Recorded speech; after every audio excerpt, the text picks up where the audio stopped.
When you're using English with your boss or customers or even colleagues, sometimes that can feel a little tricky. You may feel a little stressed or unsure of yourself or shy. So you give short, minimal responses. But did you know that that can sound unprofessional or even rude? Let's make sure you sound professional in English. Hi, I'm your English coach, Christina, and welcome to Speak English with Christina, the best place to become confident speaking business English step by step. Now, if you're watching this lesson, good job for you on taking one step to becoming more confident in English. And if you want to learn with me each week, subscribe to my channel and click that little bell so that you know when your next lesson is ready. Before we get into today's topic, something to consider. What's considered polite or rude? It varies from culture to culture. I'm from the USA, but I live in France. And I've seen Americans do things that are perfectly fine in the US, but would be considered rude in France, and vice versa.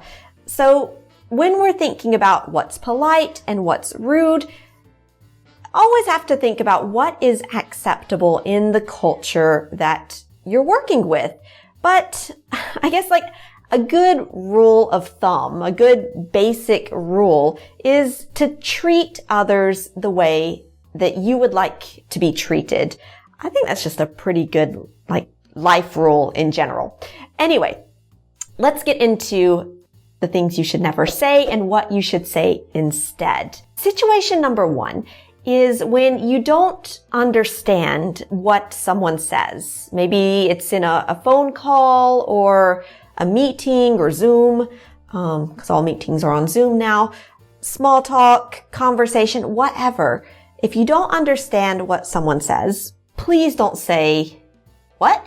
If you just say what, what? It sounds a little aggressive. It's a little rude.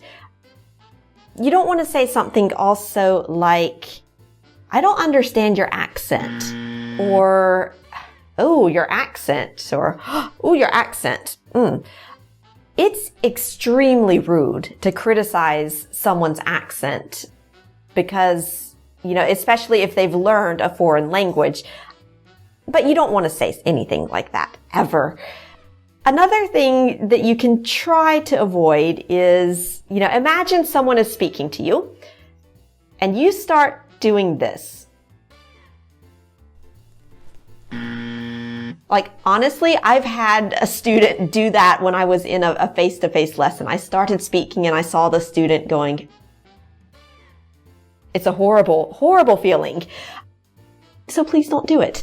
So to sound professional, things that you can say are, sorry, what was that?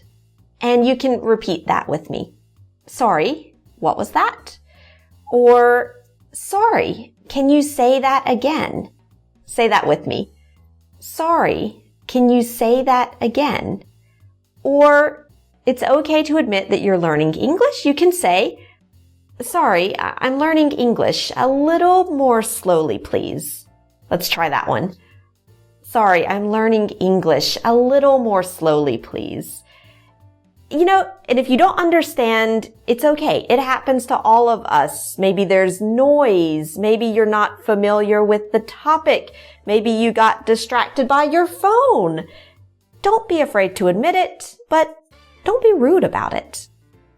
Situation number 2 is when someone asks you for some information. You don't want to say, I don't know.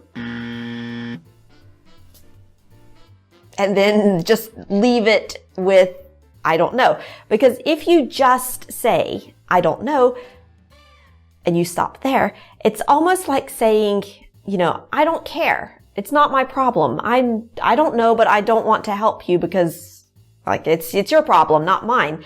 Now, maybe that is the case. Maybe you don't care about the other person's problem, but just know that if you do that, they will see you as, uncaring, unhelpful, and maybe uncollaborative, especially if you're working on a team. So, to sound professional, you can say things like, I'm not sure, but I can find out if you want. You can repeat that with me. I'm not sure, but I can find out if you want.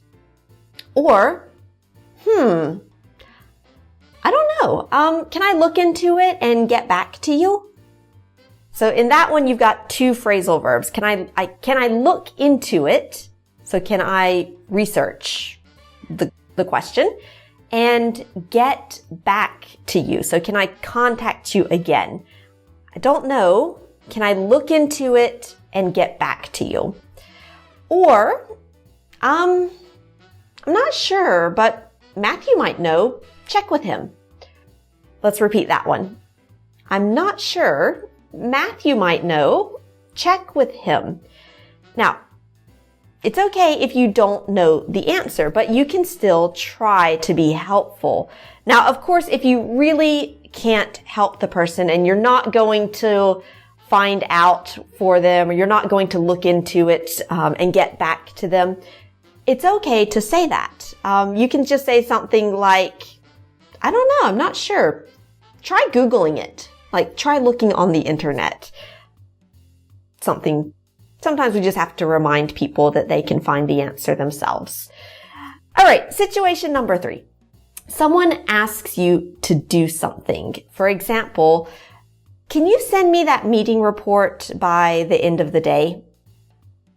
You never want to say, I'll do my best, or I'll try, because that's not a clear answer. So it's not helpful. So it's not very professional. Can you do this thing for me? It's a yes or no question. It's very clear. So your answer should also be very clear. Now, if you can do it, it sounds very professional to simply say, sure, I'll take care of it. Sure, I'll take care of it. If you can do it, but at a later time, it's okay to say, sure, but can I send it to you tomorrow morning? Sure, but can I send it to you tomorrow morning? Or, I can, but not before Wednesday. I can, but not before Wednesday. So this way, yes, you can do it, but no, not at the specific time the other person requested. Now, if you cannot do it, please don't say, no, that's not possible.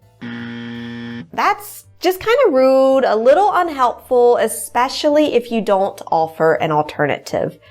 Also, avoid saying, it's going to be complicated. Again, it's not clear if you can or you can't do it. It's complicated, yes, but is it possible, just difficult, or is it so complicated that it's not possible? I don't know. It's not clear. So if you cannot do it, be honest about it, but you can be professional by saying, I'm afraid I can't, but maybe Shona can. Maybe ask her. Let's repeat that. I'm afraid I can't, but maybe Shona can. Maybe ask her. Or, unfortunately, I can't because, and you can give a valid reason, not to justify yourself, but to help the other person understand why you can't do it. And now, if you want to continue learning with me and take the next steps, subscribe to my channel to get next week's lessons where we're going to go through all 12 verb tenses in 10 to 15 minutes, I hope. We'll see. And if you want to feel confident in a very common business situation, which is answering the phone, watch my next lesson, How to Answer the Phone in English. This way you can pick up the phone with confidence instead of running to hide in the toilets. All right, I'll see you in that next lesson.